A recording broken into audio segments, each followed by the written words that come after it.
Hey everyone, quick look at this. See that? Almost 98% of you watching aren't subscribed yet.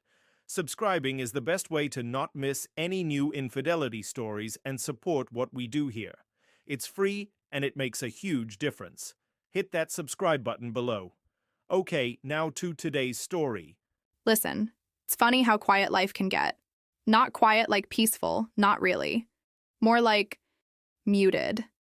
Like someone turned the volume down on everything, slowly, over years, and you didn't even notice until the silence felt deafening. That's where I was, I think. Standing in the middle of my beautiful, perfectly kept house, the one with the nice lawn and the two-car garage, and realizing I couldn't remember the last time I'd really felt loud. Inside, I mean. It's the kind of thing that creeps up on you, especially when you're busy making sure everything looks right on the outside. People driving by probably thought, "There's Amanda Blake, got it all figured out." Shiny surfaces, though, they can hide a lot of dust underneath. My life felt like that. Polished, but needing a deep clean I didn't know how to start. Most days were just routines. Wake up, get Eric, my son, off to school, tidy the house, because what else was there to do? Maybe run errands. Waiting. It felt like I was always waiting. Waiting for Mike to come home from work. Waiting for the weekend. Waiting for something. Anything, really, to break the monotony. Mike, my husband. He wasn't a bad man, please don't get me wrong. Not cruel or loud or anything like that. He was just absent. Even when he was sitting right there. He worked long hours. Sure, managing his firm demanded a lot. But when he was home, he was usually glued to his phone, scrolling through emails or news feeds, his face lit up by that little blue screen. Sometimes, at dinner, I'd try to talk about something. Really talk. About Eric's struggles with math or something funny I saw, or even just how my day went. And he'd nod, make the right noises. Uh-huh. Yeah. That's nice, honey. But his eyes rarely left the screen. Or if they did, they looked distant, like he was a million miles away, calculating profit margins or planning his next meeting. We used to talk for hours, back when we were first married. Laughed a lot. Where did that go? It felt like our connection had just evaporated. Thinned out over time until it was barely there, like steam fogging up a window and then just disappearing. The silence between us wasn't comfortable anymore. It was heavy, thick with unspoken things, disappointments maybe. Loneliness is a strange thing. You can feel it most sharply when you're technically not alone at all. Sitting across from Mike at our expensive dining table, the food tasting like cardboard in my mouth, that's when I felt the loneliest I've ever been. It was an ache, deep inside, a hollow sort of feeling. Then Eric started bringing his friend Marcus around. They were both juniors, I think, navigating that weird space between being kids and almost adults. Eric's my world, of course, but teenagers, well, they start living their own lives, don't they? He was often out with friends or holed up in his room with video games. So the house stayed quiet. Until Marcus started showing up more often. He was different. Not like Eric's other friends, who usually mumbled hellos and then disappeared. Marcus looked you in the eye when he talked. He had this confidence, this easy smile that seemed to light up whatever room he was in. He wasn't overly polite in that forced way some kids are. He just seemed genuinely interested. He'd ask me questions about my day, actually listen to the answer, even joke around a bit. He talked about cars, music, plans for the future with this energy that felt electric. It was like a jolt of something bright and alive in my muted world. Honestly, at first, I barely registered him beyond being Eric's friend. Just another gangly teenager eating snacks in my kitchen. But then, I don't know. Maybe it was the way he laughed, or the way he'd push his hair back from his forehead when he was explaining something passionately. Maybe it was just the contrast. The contrast between his vibrant energy and the flatline silence I felt with Mike. He started coming over even when Eric wasn't right there, maybe waiting for him, and we'd talk. Just small talk, really. About school, about his part-time job, about nothing much. But it felt nice, normal, like how conversations are supposed to feel. I remember one afternoon, he was telling me about some trouble he'd gotten into over a prank at school. Nothing serious, just kids being kids. And he was so animated, acting it out, and I found myself laughing. Properly laughing. It felt rusty, that laugh, like something I hadn't used in a long time. And then I caught my reflection in the microwave door, just for a second. I looked different, less tired, more alive. And that scared me. The realization hit me then, subtle but sharp. I enjoyed his company. A lot. Too much? The thought flickered, and I pushed it away immediately. He's a kid, Amanda. Eric's friend. Don't be ridiculous. But the spark had been lit, hadn't it? Just a tiny flicker in the quiet, dusty corners of my life. A little bit of warmth where things had been cold for so long. I told myself it was nothing, just me being lonely. And maybe it was. But it felt like something else was stirring. Something I hadn't felt in years. Something I definitely shouldn't be feeling. Not for my son's teenage friend, it was absurd, dangerous even. But the feeling didn't go away. It just settled there, humming quietly beneath the surface of my perfectly ordinary, perfectly lonely life. Waiting. Just like I was. Waiting for something to happen. It's strange how you can try to ignore something, really push it down deep, but it just keeps bubbling up, isn't it? Like trying to hold a beach ball underwater. That flicker of something I felt around Marcus, it didn't go away. If anything, knowing I shouldn't feel it just seemed to make it stronger, brighter. I started noticing things. Stupid little things, really. The way he'd lean against the kitchen counter when he talked, relaxed and easy. The specific shade of blue in his eyes when the light hit them right. The sound of his beat-up old car pulling into the driveway. My stomach would do this weird little flip. Ridiculous. I felt like a teenager myself, and the thought was mortifying. Here I was, a grown woman, wife, mother, practically having heart palpitations over my son's friend. I tried to be busier when he was around. Suddenly found urgent dusting to do in another room, or remembered phone calls I absolutely had to make right then. I tried being cooler, more distant, keep the conversation light, motherly, talk about Eric, ask about his homework, safe topics. But it was like walking a tightrope. He had this way of just being present. He didn't seem to notice my awkwardness, or if he did, he didn't let on.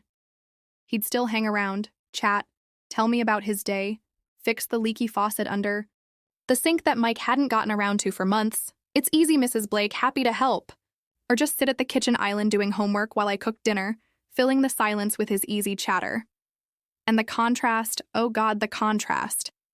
Mike would come home, we'd have our usual quiet dinner, maybe watch some TV show neither of us was really invested in, him scrolling on his phone during commercials. The disconnect felt wider than ever. Sometimes I'd look at him, really look at him, trying to see the man I married. And I could, sort of. The lines on his face were deeper, etched by stress and time. But the spark, the engagement, it was gone. Or maybe just buried so deep I couldn't find it anymore. And maybe he couldn't find it in me either. It made me feel desperately lonely, but also strangely free. Like my real life, the one inside my head and heart, was happening separately. From this suburban play we were acting out, that separate life was where Marcus existed, where I felt that flicker of warmth. It felt dangerous, yes, but also undeniably alluring. Like finding a single candle lit in a vast, dark room. You know you shouldn't stare, but you can't help but be drawn to the light. I kept telling myself it was just gratitude for his help around the house, or appreciation for his youthful energy. Lies. Pretty little lies I wrapped around the truth to make it less ugly. The truth was, I liked the attention. I liked feeling seen. I liked feeling anything other than numb. Then came that afternoon. It was just an ordinary Tuesday, I think. Gray skies, threatening rain. Eric was at soccer practice. Mike was working. Late, as usual. Marcus had stopped by to pick up a textbook Eric had forgotten. He was standing in the entryway, backpack slung over one shoulder, talking about some upcoming history test he was dreading. I was leaning against the doorframe, half listening, half fighting that stupid fluttery feeling. He finished his sentence, looking right at me. And there was this pause. Not an awkward pause, just a space in the conversation. And maybe it was the dim light from the overcast day. Maybe it was the way he was looking at me. Like he actually saw me, Amanda, not just Eric's mom. I don't know. But as I stepped back slightly to let him pass, my hand brushed against his arm, just the bare skin below his rolled-up sleeve. It wasn't a big moment. A total accident, really. Could have happened with anyone. But it wasn't anyone. It was him. And it felt like static electricity, a tiny shock that went straight through me. My breath caught in my throat. I pulled my hand back like I'd touched a hot stove. He froze for a fraction of a second, too, his eyes widening just slightly. He looked down at his arm where I'd touched him, then back up at my face. And in that, look, something shifted. The air changed. The easy, friendly vibe vanished, replaced by something else. Something intense, questioning, terrifying. Neither of us said anything for what felt like an eternity, but probably was only a few seconds. The unspoken thing between us, the thing I'd been trying so hard to ignore, was suddenly right there, hanging heavy in the air. He swallowed, a small, audible sound in the quiet hallway. Then he mumbled a quick goodbye, something about needing to study, and practically bolted out the door. I just stood there, my heart pounding against my ribs like a trapped bird. My hand was tingling where it had touched his skin. It was just a brush of skin on skin. Nothing. Absolutely nothing. Except it was everything. It was the spark hitting. Dry tinder. The point of no return. Standing alone in my silent hallway, the only sound my own ragged breathing, I knew with a sickening certainty that the flicker had just roared into a flame. And I had no idea how to put it out, or if I even wanted to. After that day, that accidental touch that felt like anything but accidental, things were different. Weird. We both knew something had passed between us. That invisible line had been illuminated, practically buzzing like a downed power line. The next few times Marcus came over, there was this awkwardness, this careful avoidance of each other's eyes. Polite, stilted conversation that felt like walking on eggshells. Eric didn't seem to notice anything, thank God. He was wrapped up in his own teenage world of soccer practice, upcoming exams, and endless group chats. Mike was, well, Mike. Present and absent all at once. So this tension, this weird, charged silence between Marcus and me, it existed in its own little bubble within the house. But the thing about tension is it needs to break. It can't just hang there forever. And maybe, deep down, a part of me didn't want it to just fade away. That little jolt of feeling something was addictive after feeling numb for so long. It was wrong. I knew it was wrong on every possible level. But the pull was there, undeniable, like gravity. It finally broke about a week later, another afternoon. Eric was supposed to be home, but soccer practice ran late. Mike called to say he wouldn't be back until after 8. Marcus showed up unexpectedly, saying he needed to borrow Eric's calculator for a math assignment due the next day. He seemed nervous, fidgety. I let him in, of course. What else could I do?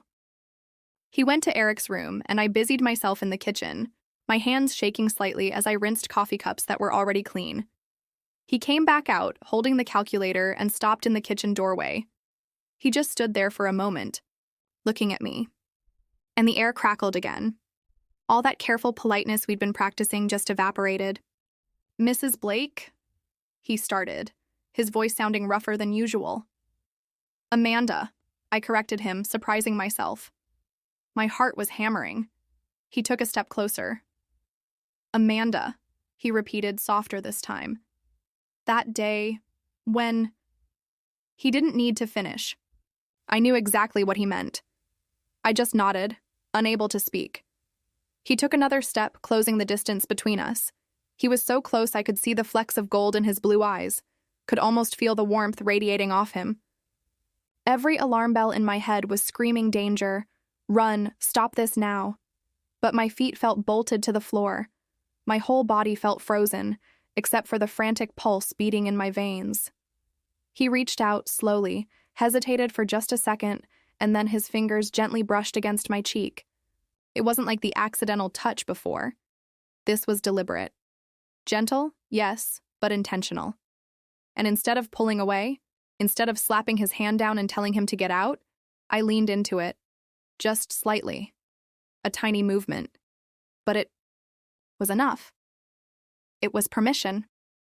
His eyes searched mine, and then he leaned in and kissed me.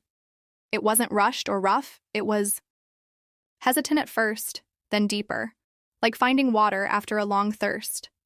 And in that moment, all the guilt, all the should-nots, they just disappeared, drowned out by the sheer overwhelming relief of feeling something real, something intense. After years of quiet desperation, that kiss opened a door. A door I knew I shouldn't walk through, but I did anyway. It started with stolen moments like that. A longer hug goodbye when Eric wasn't looking. A quick secret kiss in the pantry. Lingering touches that spoke volumes. We started texting. Innocent messages at first, then riskier ones. My phone, which used to just sit there, became this lifeline, this source of secret excitement. Seeing his name pop up made my heart leap. We started arranging times to meet. Brief moments snatched while Eric was out and Mike was at work. Sometimes just talking, really talking, in a way I hadn't with anyone in years. He told me about his fears, his dreams. I found myself opening up to, telling him things I hadn't even admitted to myself, let alone Mike. He listened. He actually listened. And then there were times. Times it went further. Times we crossed lines I never thought I'd cross. In my own house sometimes. The risk was insane, terrifying, but the fear was tangled up with the excitement. It was a whirlwind. Passionate, intense, consuming.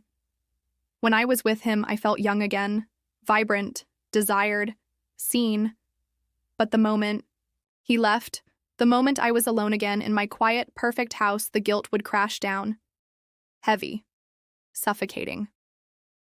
I'd look in the mirror and barely recognize the woman staring back.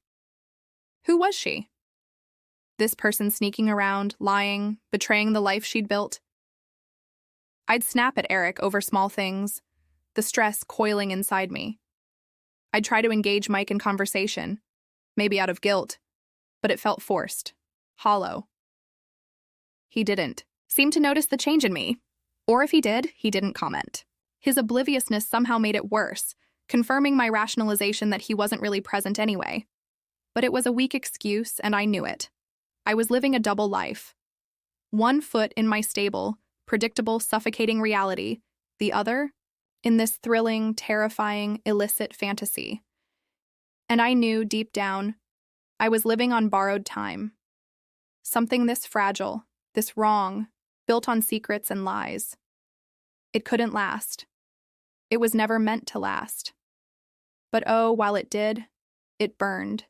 So brightly, too brightly.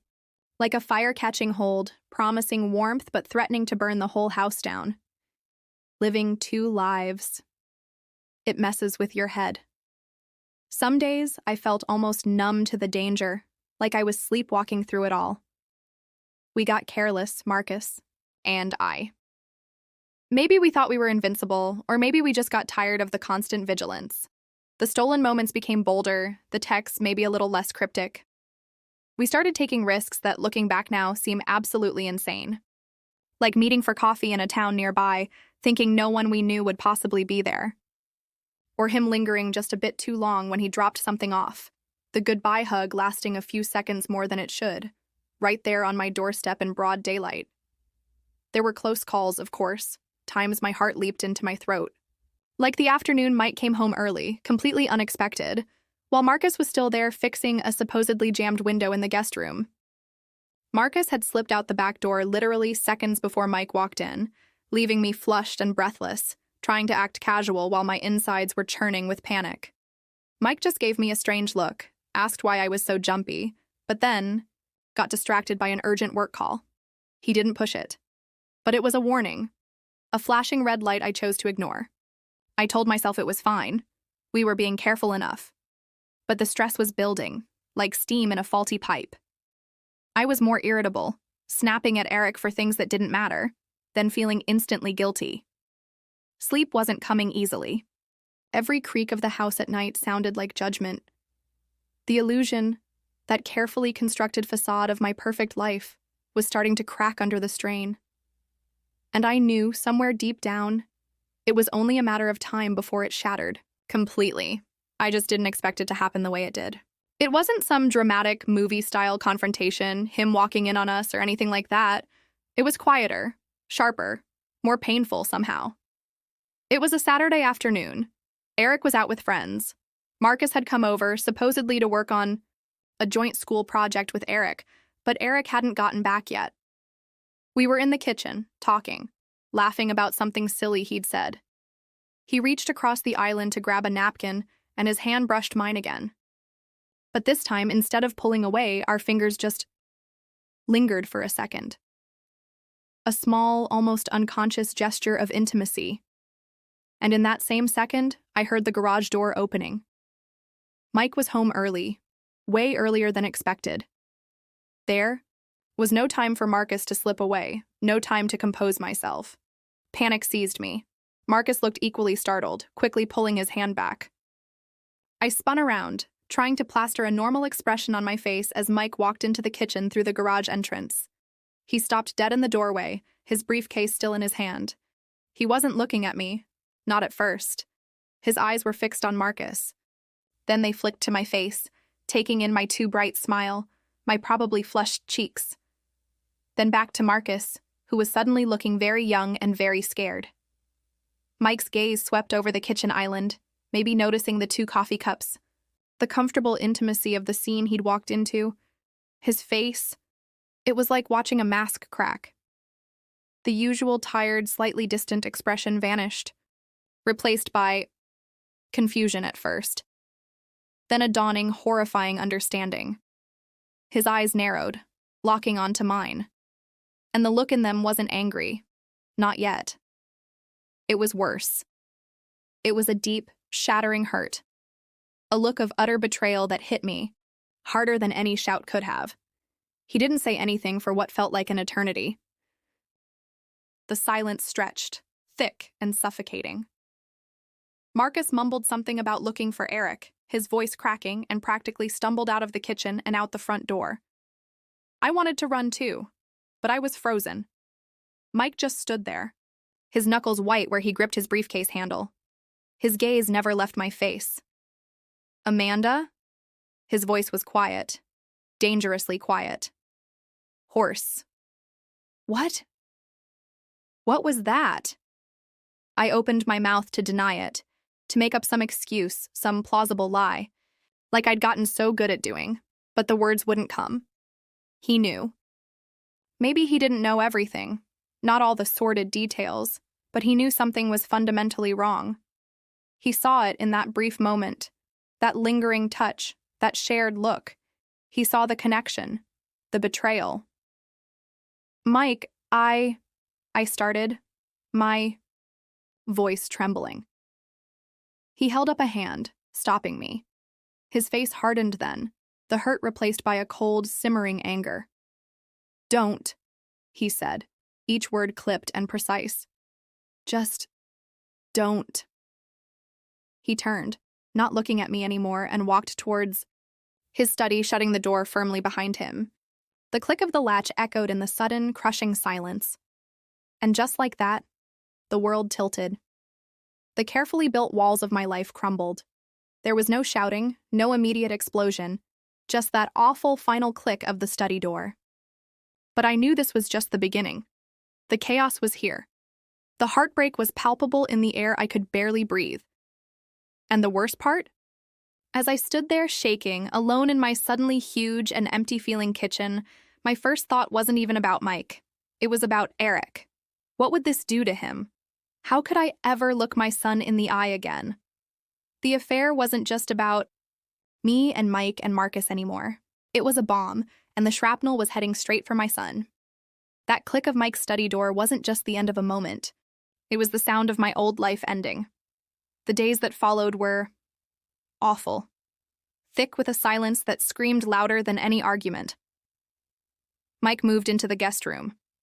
We barely spoke, and when we did, his voice was flat, devoid of any warmth, any connection we might have salvaged. He looked through me, not at me. The hurt in his eyes had solidified into something harder, colder. Resentment, maybe. Contempt, perhaps. It was like living with a ghost. Or maybe I was the ghost, haunting the wreckage of our home. He didn't ask for details, didn't rage or throw things. In a way, that was worse. His quiet withdrawal felt like a judgment, a final closing off I couldn't breach. He was there, physically, handling logistics, paying bills, existing in the same space. But he was gone. The emotional gulf between us was now a chasm, deep and likely impassable. I realized then how much I'd taken his steady, if distant, presence for granted. Now, faced with this icy wall, the loneliness I felt before seemed like a mild ache compared to this raw, gaping wound. And Marcus? He just disappeared, vanished from our lives as quickly as he'd entered. I heard later, through the grapevine of neighborhood gossip that always seems to know everything, that his parents had sent him to live with an aunt in another state. Maybe they knew, maybe they suspected, maybe they just wanted him away from the impending explosion. I felt a strange mix of relief and something else, a pang of loss, shame, hard to say. He was a catalyst, a spark, but the fire was mine. He was just a kid, really, swept up in something he shouldn't have been near. I carry guilt about that too, about my role in potentially messing up his young life. But mostly, the silence from that direction felt like another door clicking shut. Another part of the storm passing, leaving devastation behind. The worst part, the part that still twists my stomach into knots when I think about it, was Eric. Mike told him. Not everything, I don't think. Not the sordid details, but enough. Enough for Eric to understand that his mother had betrayed his father, betrayed their family, betrayed him somehow by involving his friend. I tried to talk to him, tried to explain what? My loneliness? My stupid, selfish choices? How do you explain that to your teenage son without sounding pathetic, without making excuses? He wouldn't listen. He looked at me with this expression I'd never seen on his face before. A mixture of confusion, anger, and deep, profound disappointment. It shattered me more than Mike's coldness. He stopped talking to me unless absolutely necessary. Short, clipped answers. Avoided being in the same room. The easy camaraderie we used to share, the jokes, the shared eye rolls about Mike's work, calls, all gone. Replaced by this awkward, painful distance. He wasn't openly hostile most of the time, just withdrawn. Like I was suddenly a stranger he didn't know how to talk to anymore. I had broken something fundamental in our relationship, that implicit trust a child has in their parent. And I learned, the hardest way possible, that rebuilding that kind of trust isn't just difficult. It might actually be impossible. It requires a forgiveness I wasn't sure he was capable of giving, or that I even deserved. Every time he avoided, my gaze, every clipped response, it was like a knife twisting, reminding me of the steepest price of my actions. So, here I am now. In the aftermath, Mike and I, we're existing. Still in the same house for Eric's sake, we tell ourselves, pretending for the outside world that we're navigating a rough patch. But inside these walls, it's a wasteland. We're like two strangers sharing a mortgage. The lawyers have been consulted quietly. It feels inevitable, the final dismantling of what we built together. It's just a matter of time, I suppose. I look back now, trying to understand how I got here. How did Amanda Blake, the woman with the perfect house and the seemingly perfect life, end up wrecking it all?